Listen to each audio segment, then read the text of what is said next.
기도하겠습니다. 하나님 아버지, 전도 요원 훈련으로 모이는 시간 주시니 감사합니다. 전도운동, 영접운동, 생명운동, 말씀운동, 그리스도운동 일어나서 현장을 정복하고 현장을 장악하고 현장의 흐름 바꾸게 해 주옵소서. 이 일을 하기 위해서 우리에게 다락방 운동의 방향과 기도 제목 주시니 감사합니다.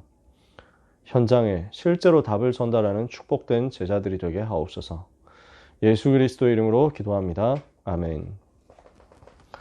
오늘은 지난주에 다락방 운동 이야기하면서 구체적으로 다락방에서 어떤 문제를 해결해야 되느냐에 대해서 시간이 없기 때문에 다 못 다뤘었죠. 오늘 이 부분을 다시 한번 체크해 보도록 하겠습니다. 다락방 운동인데요. 사도행전 17장 2절에 뜻을 풀어 그리스도가 해를 받고 죽은 자 가운데서 다시 살아나야 할 것을 증명했다. 그래서 뭘 전달하죠? 내가 너희에게 전하는 이 예수가 곧 그리스도라. 예수가 그리스도임을 정확하게 증명하는 겁니다. 그래서 예수가 그리스도라는 것에 대해서 확실하게 이 사람의 문제의 원인이 무엇이며 그 문제의 해답이 무엇인지를 정확하게 찾아주는 거죠. 그러므로 다락방은 문제를 폭로해주고 그 문제에 대해서 답을 전달해서 문제에서 빠져나오도록 해주는 것입니다. 그러면 다락방에서 해결해야 될 문제가 뭐냐? 그래서 그 내용들을 이야기하는 거죠. 그래서 첫 번째, 두 번째 얘기는 지난주 했고요. 오늘 다락방에서 해결해야 할 문제들을 두고 이야기를 할 건데, 그래서 문제를 봤으면 그 문제 원인을 찾아주고 거기에 대한 해답을 전달해 주는 것이다. 이게 다락방에서 해야 되는 일이라고 했죠. 그러면은 어떤 문제들이 있습니까? 신이 있냐 없냐 이런 소리 하는 사람이 있거든요. 그러면은 여기에 뭘 전달해 줘야 되냐면 인간의 진짜 문제가 있는데 누구도 피할 수 없는 문제가 있습니다. 그게 죽음이죠. 그 죽음이라는 문제를 실제로 던져줘야 됩니다. 아무리 신이 있다 없다 뭐 이런 뭐 소리 잘난 소리 하고 있어도 결국에는 죽음을 피할 수가 없습니다. 결국에는 심판을 피할 수가 없어요. 그러면 그거 왜 죽음이라는 게 왔느냐? 근본 문제 때문에 오잖아요. 로마서 3장 23절에 모든 사람이 죄를 범했고 하나님의 영광에 이르지 못하게 됐습니다. 그 결과가 어떻습니까? 에베소서 2장 2절 지금 불순종의 아들들 가운데서 사탄의 종로를 타면서 고난당하다가 결국 로마서 6장 23절 멸망당한다는 겁니다. 죄로 인해서 멸망당하는 것, 그게 현실에서 고통으로 나타나고 결국 영원한 멸망으로 나타나고, 그래서 죽음과 심판과 지옥이라는 멸망 앞에서 누가 잘난 척 할 수 있습니까? 그래서 참된 해결책이 어디 있느냐? 어리석어 보이는데 하나님이 주신 방법이 믿음으로써 누구든지 예수를 그리스도로 알고 믿는 자는 구원받고 하나님의 자녀가 되는 것이다. 그래서 멸망치 않고 영생을 얻게 된다. 영접에 대한 답을 주는 겁니다. 무신론자에 대한 내용입니다. 자, 확신 없는 사람은 어떻게 해야 됩니까? 복음 받았는데도, 예수님 믿었는데도, 뭐 교회를 다니는데도 전혀 확신 없이 다닌다. 특히 그냥 교회만 왔다 갔다 하는 사람 많잖아요. 구원받았는데도 불구하고 이 사실을 전혀 모르고 못 누리고 있다. 이 사람은 뭘 모릅니까? 멸망 상태가 뭔지를 모릅니다. 에베소서 2장 1절에 3절 허물과 죄로 죽었고 지금 마귀의 종노릇 타고 있고 본질상 진노의 잔을 멸망당해야 되는데 과거, 현재, 미래의 멸망 상태 속에서 빠져나온 겁니다. 어떻게 해서 빠져나왔습니까? 에베소서 2장 4절에서 9절까지 그리스도께서 왕으로 선지자로 제사장으로 과거, 현재, 미래 모든 문제를 해결하셨단 말이에요. 과거, 현재, 미래 모든 문제에서 빠져나와서 죄에서 해방을 받았고 현재 증거 나타나고 미래 천국 보좌에 앉는 것 보장된 겁니다. 그래서 이것을 가지고 영접한 자에게 지금 하나님이 주신 실제 축복을 확인시켜서 확신 없는 상태에서 빠져나와서 아, 내가 누구구나, 내가 어떤 존재구나, 내가 얼마나 복을 받았구나 하는 것을 깨닫게 해주는 거죠. 다 할 수 있을지 모르겠어요. 아마 하다가 다음 주에 더 이어서 해야 되겠어요. 그쵸? 자, 낙심자입니다. 어떤 것을 깨달아야 됩니까? 하나님이 살아계시다는 사실. 히브리서 11장 6절에 하나님께 나아가는 자는 반드시 그가 계신 것과 그가 자기를 찾는 이들에게 상 주시는 이심을 믿어야 할지니라. 하나님 분명히 살아계시거든요. 이걸 교회를 다니다가 중간에 그만두고 이제 신앙생활 더 이상 안 한다는 낙심한 사람. 믿었던 게 아니라 그냥 교회를 다녔던 거잖아요. 하나님 분명히 살아계신다. 이 사실을 내가 증인으로서 전달하는 겁니다. 하나님이 나와 함께 하신다. 하나님이 나와 동행하시는 것을 증인으로서 전달해 주는 겁니다. 너는 마음을 다하여 여호와를 의지하고 너의 명철을 의지하지 마라. 너는 범사의 여호와를 인정해라. 그러면 여호와께서 너의 길을 지도하실 것이다. 항상 가르쳐 주잖아요.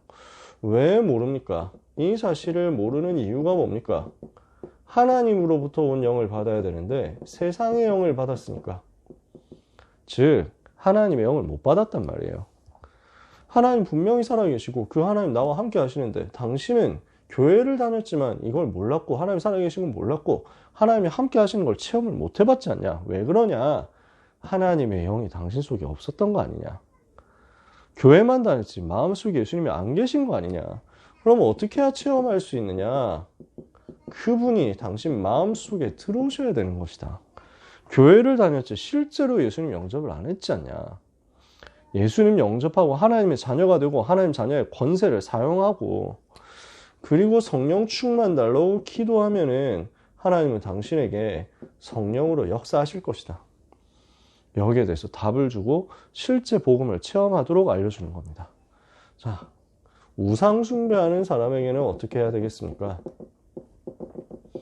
한 가지로 답을 줄 수 있는데 고린도전서 10장 20절. 우상 숭배하고 제사 지내는 것은 결국 귀신 섬기는 것이다. 하나님을 섬기는 게 아니라 귀신을 섬기는 것이다. 조상을 섬기는 것이 아니라 귀신 섬기는 것이다. 그러니까 제사 많이 지내고 우상 숭배 많이 하면 결국에는 나중에 이 귀신한테 사로잡혀가지고 문제 온다. 여기서 지금 해방되는 길이 있다. 우상 숭배하는 사람 다 괴롭거든요. 제사 많이 지내는 사람 괴롭습니다. 힘들어요. 좀 하고 싶어서 하는 사람 별로 없습니다. 그러니까 제사 1년에 뭐 10번씩 뭐 20번씩 지내는 집도 있다니까요. 이러면요 제사 지내느라고 그거 뭐 준비하는 게 얼마나 복잡합니까? 음식 차리는 것도 얼마나 일입니까? 그런데 또 배달도 안 시켜요. 음식 배달, 제사 음식 배달하는 데도 있는데 그런 집은 꼭 그런 것도 안 하고 다 까탈스럽게 직접 만든다니까. 모여가지고 제사 지낼 때마다 모여가지고 이러니까 맨날 싸우죠. 귀신이 분쟁하게 만드는 존재인데요. 늘 재앙받습니다. 빠져나와야죠. 해방받아야죠. 귀신 섬기지 말고. 5번째, 귀신 들린 자 어떻게 해야 되겠습니까? 어떻게 도와줘야 되겠습니까? 왜 귀신 들리게 되었느냐? 창세기 3장에서 하나님을 떠나서 마귀의 말을 듣고 죄를 지어서 하나님 떠나서 그렇다.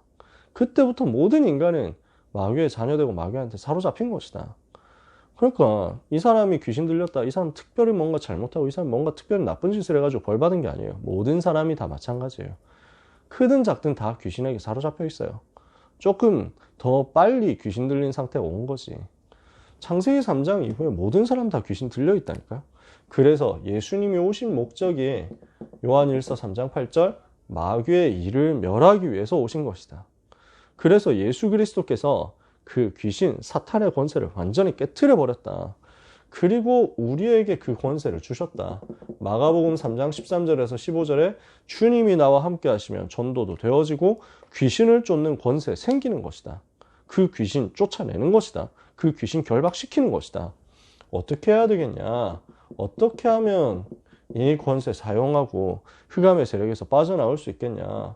영접하고 하나님의 자녀가 되면 마태복음 12장 28절 29절 흑암 꺾는 권세 생기니까 사탄 결박하는 권세 생기니까 이것을 사용하고 누려라 라고 답을 주는 거죠. 자, 6번째, 질병에 걸린 사람이 있습니다. 또 특히 불치병에 시달리는 사람들이 있습니다. 어떻게 도와줘야 되겠습니까? 질병의 시작이 창세기 3장에서부터 온 거거든요. 창세기 3장 16절에서 19절 하나님을 떠나서 죄에 빠져서 마귀의 자녀된 결과 인간에게 찾아온 것이 고통과 죽음이었습니다. 그래서 지금까지 모든 사람들은 다 고난 속에 질병 가운데 죽음 가운데 살아가는 겁니다. 안 걸렸어. 병 아직 안 걸렸어도 사실 오고 있는 중이지. 자유로운 사람 없어요. 안 죽었다 뿐이지 죽어가고 있잖아요. 죽음을 향해서 가고 있잖아요. 모든 사람이 다 이 속에 있다니까요.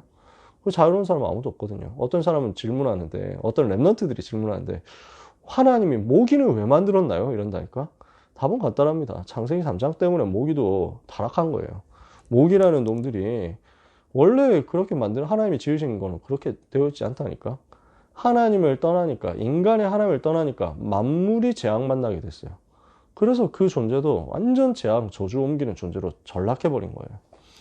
그러면 이 질병의 원인이 어디 있습니까? 그래서 창세기 3장 1절에서 6절 하나님을 떠나서 로마서 3장 23절 죄에 빠져서 요한복음 8장 44절 마귀 자녀된 것. 이 근본 문제거든요. 그래서 여기에서 빠져나오는 예수 그리스도를 마음속에 믿고 영접해서 하나님의 자녀가 되면 먼저 구원받고 천국 백성이 되니까 지옥에 갈 수 없잖아요. 이거부터 먼저 답을 내야 되거든요. 지옥 갈 수 없는 하나님의 자녀, 천국 백성. 그러면 확신 생기죠. 내가 죽어도 괜찮다. 죽으면 오히려 천국 가는 거니까 나쁠 게 하나도 없다. 더 좋다. 이 땅에 살아야 될 이유 있다면 하나님이 살려주실 것이다. 성령 충만 받으면 됩니다. 그 다음부터는. 자세하게 어떻게 치유할 것이냐 다음 주에 조금 더 얘기를 해보기로 하고요. 질병에 어려움 당하는 사람 구원의 확신 가지도록 도와줘야 되겠죠. 그래서 죽으면 어떡하지? 불안한 사람 빨리 죽습니다. 나는 상관없다. 나는 하나님 자녀다. 오히려 괜찮다. 이러면은 질병으로 역사하는 흑암 세력이 무너지겠죠. 이 답을 줘야 되겠습니다. 자, 율법주의자, 불교, 타종교인, 무당, 천주교, 이단 이렇게 지금 한 5가지 남았습니다. 그 5가지 이야기를 시간은 많이 안 걸리는데 한 3, 4분만 있으면 할 수 있는데 근데 오늘 좀 늦게 시작했잖아요. 다음 주에 이어서 좀 더 해봅시다. 그러면서 다음 주에 질병에 대한 이야기를 조금 더 해가지고 마무리를 해보죠.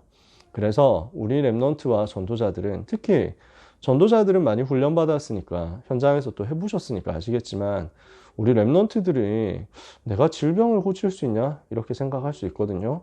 우리는 의사는 아니죠. 우리는 뭐 약사 아니고 한의사 아닙니다. 그러나 우리에게 복음의 비밀이 있고 이 복음을 가지고 답을 줄 수 있고 도와줄 수 있죠. 그래서 이 답을 전달하는 심부름하는 건 어렵지 않아요. 그래서 영적 치유, 정신 치유, 육신 치유 이 부분에 대한 답을 다음 주에 같이 나눠보도록 하겠습니다. 기도하고 마치겠습니다. 하나님 아버지, 우리가 현장에서 문제 만난 사람, 고난당하는 사람, 고통당하는 사람에게 정확한 답을 전달할 수 있도록 은혜를 주시옵소서. 그리스도가 모든 문제의 답이심을 확신합니다. 내가 먼저 이 사실을 체험하고 내 삶에서 이 사실을 증명함으로 가는 모든 현장에서 그리스도가 모든 문제 해결자이심을 증언하는 증인 되게 하옵소서. 한 주간 전도자들의 인생 여정을 이 복음 때문에 견고하게 하여 주옵소서. 풍성하게 하여 주시옵소서. 예수 그리스도의 이름으로 기도합니다. 아멘.